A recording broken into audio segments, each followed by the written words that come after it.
Welcome back to Gold Derby. I'm Christopher Rosen. I'm so pleased to be joined by Lindsey Alvarez, Mathew Waters, and Chris Welcker, the Emmy-nominated sound team for Daisy Jones and the Six.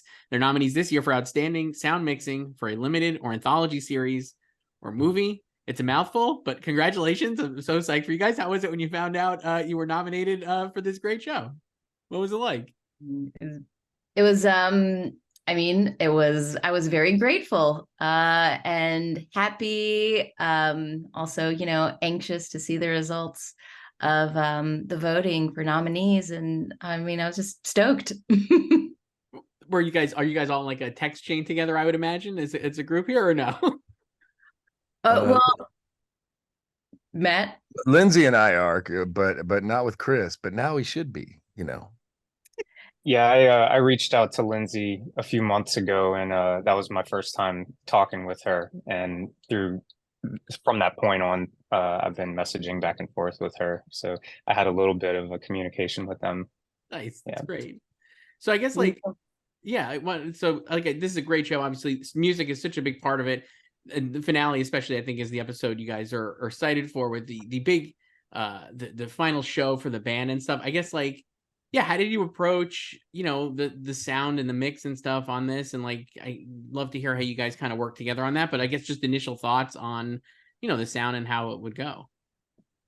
For that episode, especially, which we knew what included, most of the songs that they had recorded on the album, we just wanted it to have that big stadium vibe because it's supposed to be set at Soldier Field in Chicago. And so we just wanted to have that big live feel.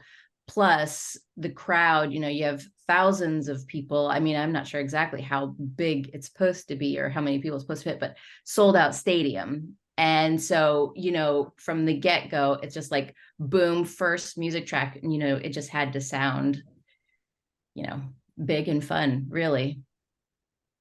So how'd you guys are you working then? I guess are you working with sound that's captured from the set, obviously, though I doubt they had thousands of people. I'm sure they had a large amount of crowds. How'd you kind of figure that out and how it would sound? And then I guess a second part of that, not to pile on the questions, but is the band, the cast obviously is playing a lot of, or they're playing the songs. So, were they playing it live then? Or are you taking I guess, how'd you do that? What's the magic? What's the TV movie magic of that, I guess? We should start with Chris because he knows exactly who all was there and who was playing and how many extras. So yeah, Chris, would love to hear you, and then we can jump on after that. Sure. Well, first of all, the Soldier Field portion was shot in New Orleans, Louisiana. There's a stadium, an outdoor stadium called Tad Gormley. When I was in high school, that's where football games would happen. And to turn that into Soldier Field, it was just kind of interesting, to see how that was going to happen. And there were some restrictions on our end as far as how loud we were allowed to play the music.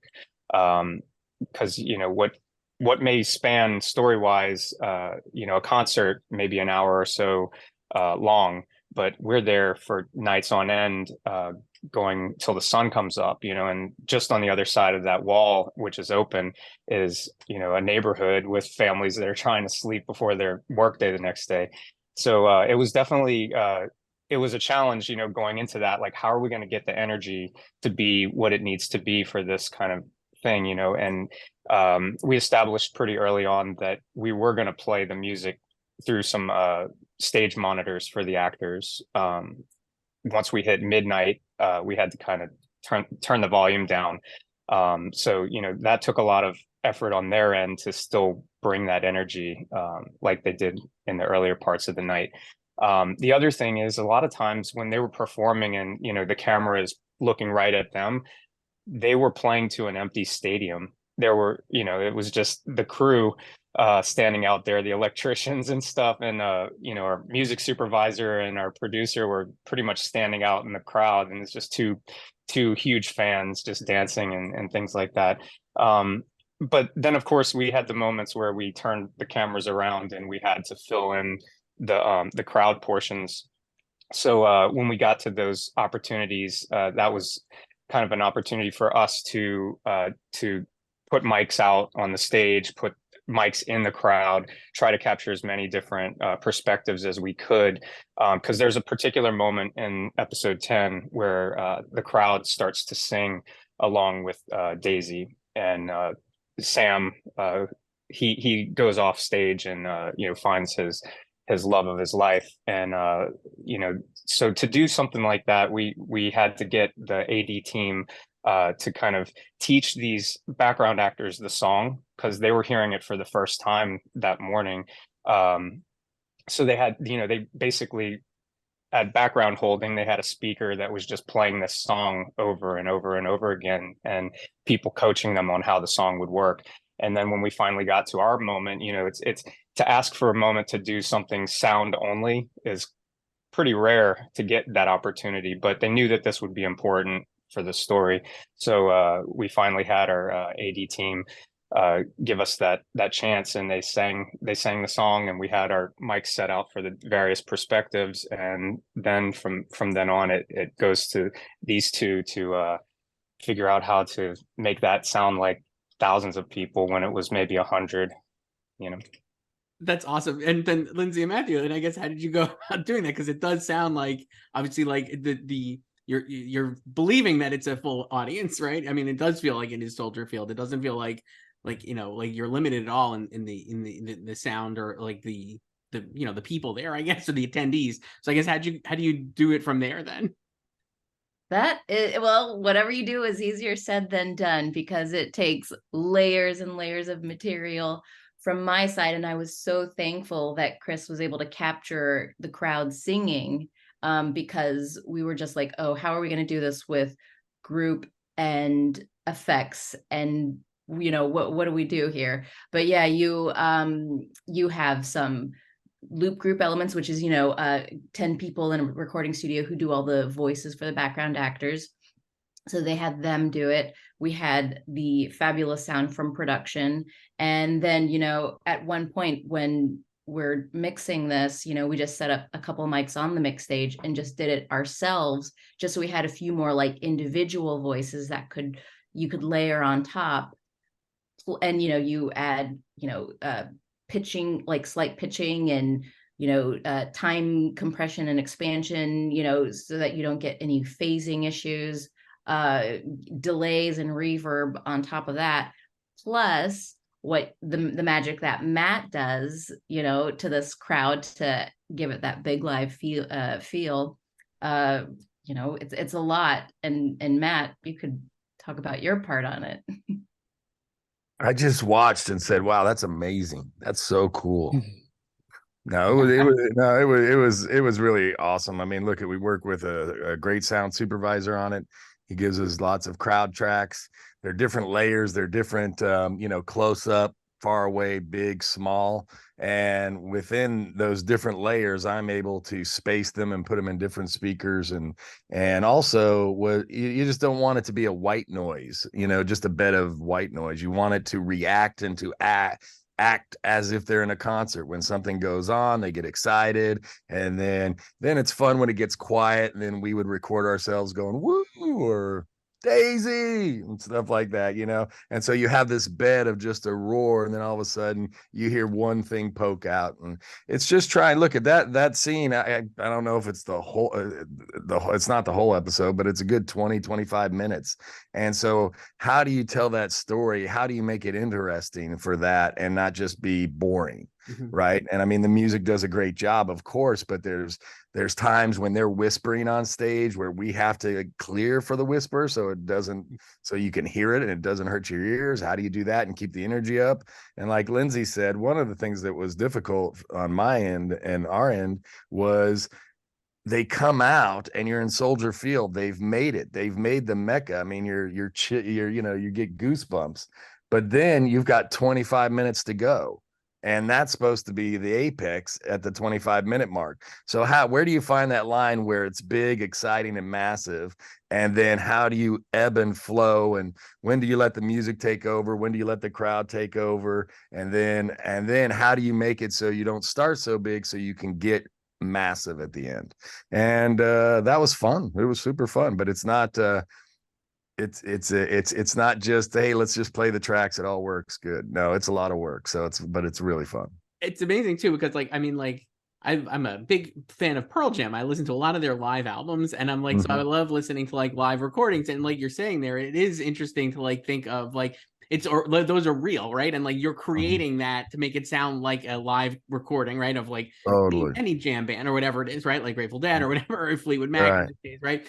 And I think you guys really did that so well. Do you like, I guess, like, yeah, are you like, do you think of like how like real live recordings, and in that case, you know what I mean, when you're Yeah. creating like a live recording, are you like trying to think of, or are you even referencing for yourself to be like, oh, let me go back and listen to some live stuff just so I kind of get the sense of what it should sound like? I don't think I was listening. Sorry, I don't think I was listening. I don't think I listened to live records or anything like that. But what I did, we all are artists and we go to live events, and we've all been to some awesome concerts. But for me, it was always I just know how participatory a great concert is, where these people that come to see them in Soldier Field feel like they're their best friends, and so how do you make it massive, exciting, yet like I said, those little things poke out where they're like, Uncle Sam, Aunt Daisy, love you. Yeah. And I think for me, it's been a while since I kind of went down this YouTube rabbit hole, but I had gotten so into looking up live recordings of Queen, and then, got into the Queen at Wembley when he's doing his thing, and then he like does the mic so that they can all repeat him. And I was like, oh man, this is almost like our moment with, Freddie Mercury leading the audience, like conducting them, which is just like, I love those recordings and I'm happy they're there. But I was like, I'm hoping we can achieve that vibe of like this stadium just singing with them. And I mean, for that moment especially, I was just like, all right, if we can do that and put them there in this just like small, like when they start singing, it's maybe like 10 seconds that it lasts, and it's really focused on the characters just looking at each other, and so you can't take away from that, like Matt's saying, you have to tell the story of like what's going on. And I don't know if people haven't watched the last episode, I won't say too much, but it's just like a fun emotional climax that we're reaching, and you can't take away too much from the moment as well. So it was cool. And yeah, the Queen recordings, like I was like, oh yeah, I can do that. That is really cool. I think go ahead, go for it. One other thing too is it turned out so good that there are live versions that are available to listen to, and these songs we've been listening to for I don't even know how long it's been at this point, months and months, and loving these songs. Like I think my Spotify playlist is probably going to say that's the the most listened to thing for me this past year. And then to have these extra releases that they have where it's the live version that I'm guessing is from what we all contributed. You hear all that crowd stuff, and you hear the like crowd singing in the live versions that are available as well, and it really feels like a real live recording of a band that never really existed. That's cool. Yeah, it's an amazing trick. It really is. Like, I've listened to the album. I love the album. It's like they are a real band, even if it's made for a fictional show. It is real, and it sounds so great. I just in general, the other thing I wanted to ask about, and that, I mean, just the whole show, but I guess for the finale too, you have a lot of there's like the climax too of the documentary footage, right, of the band, of the framing device and stuff. And I guess I just wanted, that's taking place, I guess, in like, I think like the late 80s, right? We're supposed to assume, or in that era, maybe. I just was wondering, like, how did you kind of think about how those scenes should sound with regard to how they're being captured? Or was that something, did you go down detailed that much, right? Like, or thinking of like how this should sound like from, matching maybe with the era, or how did you kind of approach those? Like the framing device? Well, I think so. Those, I think, take place in the 90s. Okay. And just even visually, what they provided for us, just the different hairstyles and the different sets. You're like, oh, okay, I can tell. Like some of them might still be in the music business, but what are we doing here? And so our showrunners, Scott Newstatter and Will Graham, were telling us like, okay, the interviewer, I mean, this is like documentary style, interviewers behind the camera, so we want them to be in this space for this, for this person. They're clearly like all in recording the music, the band members in different, locations and times, and it's fun to see like, oh, okay, Warren's, on a boat laid back, and so you approach it just like, okay, well, let's just do this documentary style. And, certain footage is a little more grainy than the others. And there's a reason why. And so you just kind of give subtle hints. And that's how I approached it, at least. But yeah, it's fun because you're just like, oh, it's like I'm watching behind the music. Yeah, I think that was one thing that was really fun about this project was, our job was to make it seem like this was a real band. And so this was a documentary, and this was, and so, like Lindsey said, Scott was really into having the interviewer's voice way back and almost imperceptible sometimes, but it was really cool. So by the end of the episodes, everybody should think that this was a band, and I never heard of them. That's really cool. So it was really fun from a sound perspective to make everything as real as possible. Yeah, you really are it's like fooling. I mean, you were making us believe it, that you're not even questioning it, right? Is the viewer, right? Exactly, right? exactly. And it's like really like you shouldn't even think about it at No. the end. Like, oh, that was a neat series on a band that was around 20 years ago, 40 years ago. For you guys, I guess, like, what in the end, like, were you most, I guess, yeah, like, what did you like love the most about, like, what was like something that you were like, oh, this just took so long, but it really paid off? I mean, maybe something like you mentioned previously in the concert, or something else, or anything like that. I just like had it, like, what was something you were like, oh man, this was so hard, but it really worked, and I'm so happy that it did. I can say from my perspective and from my team, the fact that that it was presented to me that these actors were going to actually be performing was a really cool thing to be part of, because it's not that common for the actors to actually, they were saying you're going to have to record all these actors playing, and I'm thinking, well, that's going to be recording, potentially a bunch of unusable stuff. That's without knowing like to what degree these actors had gone to really learn these instruments, learn these songs, learn how to perform on camera as a real musician. And so, the challenge was trying to capture all these performances from so many different sources, all the different drum mics, all the instruments and the vocal mics and things, and to do that on a scale as big as these sets were, these arenas and these outdoor concerts.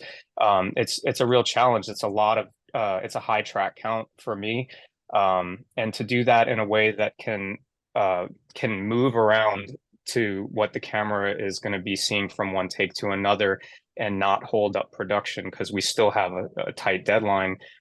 That's a real challenge, and so it was really cool to come up with a system that allowed us to do all the things that they needed, and to do it in a very efficient way, and ultimately try to capture as much usable stuff for the folks in post-production sound. And Chris, how many tracks did you end up having? I was always curious about that. How, like, I mean, it's hard to say, but there were up to 32. Yeah. Most times, we had all the drums, the bass, all the vocal mics, and then there were music playback tracks too that we were playing for them, to, things like that. Just the organization of it alone was yeah. I would say that we had a pretty heavy early pre-production system design phase where we really thought about all the things that they were going to need, with the things that they didn't even know that they would need, and trying to anticipate that stuff. Because one of the big things that I was looking to do was to do this in a way that used network audio. There's a thing called Dante, which makes it very easy. Once you design the system, everything runs off of like Ethernet cables and can go long distances. And the beauty of that is that when they say something's in the shot, like your sound cart's in the shot and we need you to move, you're not running, cables that are that thick, and trying to do that and unplug all the connections and hope that you plugged everything back in because you're worried about being ready in time. It's one Cat5 cable, you plug it in, count to 20, and everything just comes back up on the network. So That's cool. it's a beautiful system, but it was definitely it was necessary for a show like this. I mean, I know I was certainly grateful to everything that you had shot on set because, we're provided, from multiple sources, from a pre-recorded track that the band members did at a studio, from the production side. And I think the difficult or the fun task was, you're going to the whiskey, with this band. I'm like, oh, okay, I've been there. You're going to the Troubadour. And then, they're at the bar at the Troubadour. And I'm like, I know where that stage is from the bar. I'm going to put the sound right here. Or, the music coming from this area. So Lindsey, you're saying you go to a lot of bars. I go to a lot of concerts. Oh, okay, got it. For research. Some R&D. So yeah, it's fun to like put the band in those spaces, and we're able to use because you're the dialogue editor and our music editor are providing us with all the material, and so you can be like, okay, well, I'm actually going to use a little bit from the recording of the set or from the pre-recorded track, and so it's a challenge, but it was fun to do. Yeah, and the thing I think the challenge and the fun thing that I'm really proud of is just having the band go from small to big. And like I remember it's episode 3 or 4 where they go to Hawaii and do their Coachella or whatnot. And I remember calling Lindsey and I said, wow, it's sounding really good because I can hear all the slap off the mountains that she's doing with the band and then from the mics and all that stuff. And then you can hear that the crowd's not huge. They don't know who this band is yet. And so but every now and then they get excited but it's, I've seen too many shows where all of a sudden the crowd's huge no matter what. Mm-hmm. And I thought it was really cool how, as the band got bigger, the crowd got bigger, and I thought we represented that really well. I was pretty proud of that. I really like that episode too, because I think you get this sense that like the people in the crowd are like, I don't really know what this is, but then they're kind of like it's growing on them, right? They're like, oh, this is good, right? Like that kind of thing. Exactly. You could really sense that from the crowd, and it's just another like data point or whatever in the show that like makes it like feel like we said real. And what's cool about that is, as an art form, that didn't exist, as Chris will tell you on the day. And so from all our tracks, from Chris's and then Lindsey and myself and then the sound supervisor Mark Relier and all that, we were able to create that. And then then when Sam's all messed up on drugs, the crowd's doing something different. So it was never walk in and go, oh, let's just copy and paste this crowd. Right. The crowd had to do something different every single episode. That's amazing. Cool. It's amazing. We do have to wrap up there, but I love chatting with you about this. Lindsey Alvarez, Mathew Waters, and Chris Welcker, the Emmy nominated sound team for Daisy Jones and the Six. Congratulations again, and thank you so much for chatting about this show. It's great. Thank you. Thank you so much for having us.